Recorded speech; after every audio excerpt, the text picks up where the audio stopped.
Hello everybody and welcome back to another video. This video I'm going to be showing you guys some ways that you can beat Eternatus with Dragapult VMAX. If you've been following the channel lately, then I've been, last video and 2 videos ago, I did some Sword and Shield on stuff. And my favorite deck to play in Sword and Shield on is Dragapult VMAX. I think it's the best deck in format once the actual format rolls around because of a card that we have in this list. But in today's video, I'm going to be showing you guys some ways that you can beat Eternatus VMAX, which is, without question, Dragapult VMAX's, well, straight Dragapult VMAX's hardest matchup. And I made this little thing here with Dragapult and his Dreepy Torpedoes killing and knocking out the Eternatus. So let's just get straight into it. The first one, I think this is the most common one, is Hammers and Clefable. This is one that's already seen a bit of success, and several YouTubers have already done videos on this, but this is basically where you just go full energy now.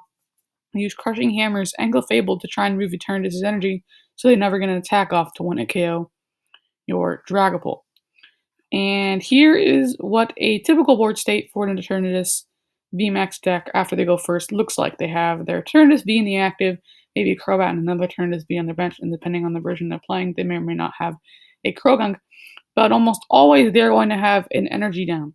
And since their only means of accelerating energy in a lot of Eternatus decks, or the most popular builds of Eternatus, is Power Accelerator, and that's an attack. So if you can Crushing Hammer off this energy, then you're going to be in a huge position, because then that means that will be another turn that they won't be attacking, and that is another turn that you can get a hit on them without you being hit right back. So Hammers and the Clefable is a tried and true one if you just want to add this to your deck.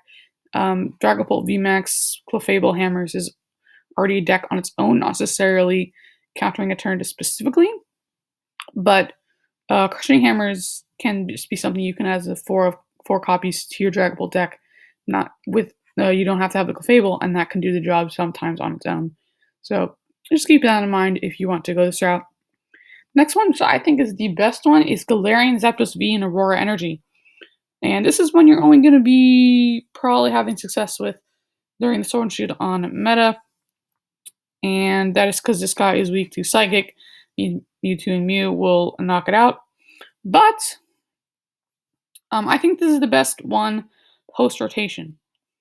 Galarian Zapdos V is a new V card that is going to be releasing, I think, in June, I believe.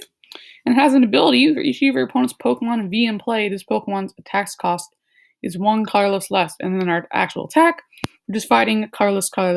You do 170 damage, conveniently exactly one-shotting an Eternatus VMAX. And before doing damage, you discard a special energy from your opponent's active Pokemon. So since Eternatus is just throwing down Pokemon V, they have their Eternatus VMAX, they have their 2 to 3 Crobat Vs, and then their other Eternatus that they are they're setting up. Then this means that this attack, that exactly when it knockouts their main attacker, can be used for a single fighting energy.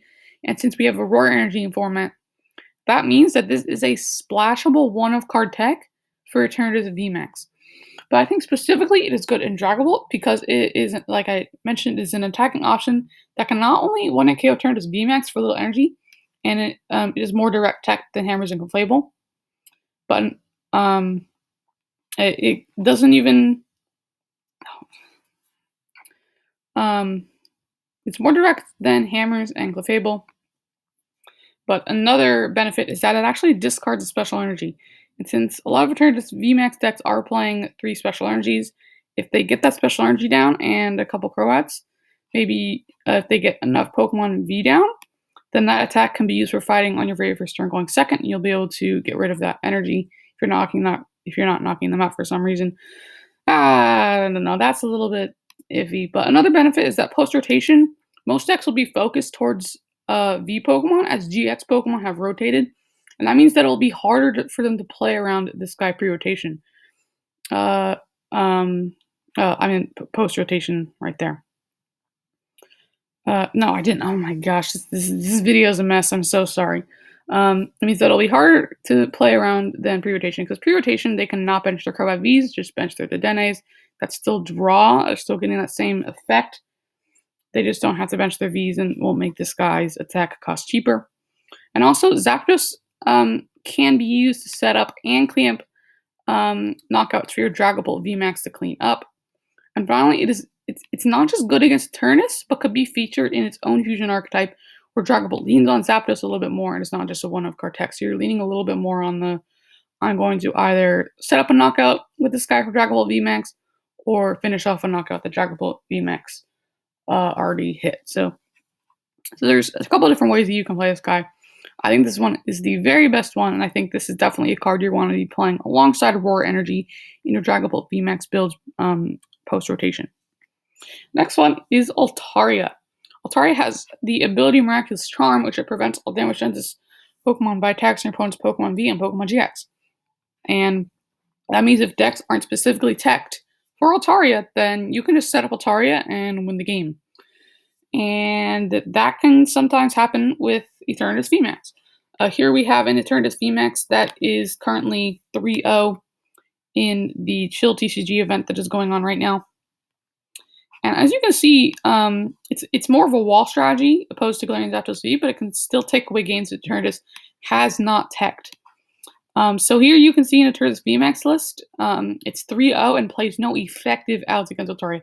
Effective is a huge word, because although they do play cards that can damage your Altaria, like Absol, like Yveltal, and Galarian Zigzagoon, they don't play Scoop Nets for the Galarian Zigzagoon, and that Yveltal deals 30 damage, and that Absol deals something like 70. Neither of them are knocking out your Altaria in one hit, and all of them can be one-hit KO'd by your Dragapult VMAX if you need to get rid of them, because they are becoming a threat to knock out your Altaria. You're giving your opponent 3 prizes, but you're eliminating their out to win the game. So yeah, Altaria is one, and if your meta is right, then Altaria can be better than Zapdos in some cases, because it also, like the Zapdos, it beats other matchups. It not just Eternatus, but Atari is a little bit more of an iffy one. And in the right meta, it is better than Zapdos, but I would usually play Zapdos over Altaria, in my opinion. And the last one we have, is Taking the L. Eternatus is in fact a good deck, and you could just let it be a good deck. You could just take the loss. Maybe you don't want to play like Altari or Galarian Zapdos or Hammers, because you just want your deck to be consistent, and that is 100% fine. You just want to take the L to Eternatus and have a more consistent match and game up against any other decks that aren't Eternatus. So that is a completely understandable point. If you just want to do that, just take the loss to Eternatus and move on, then you can do that. And here I have a little image with the troll face over the Eternatus. But yeah, that is going to be it for this video. I hope it helped you out. Hope you might want to play more Dragapult because of this video. Dragapult is a very good card despite being weak to Eternatus.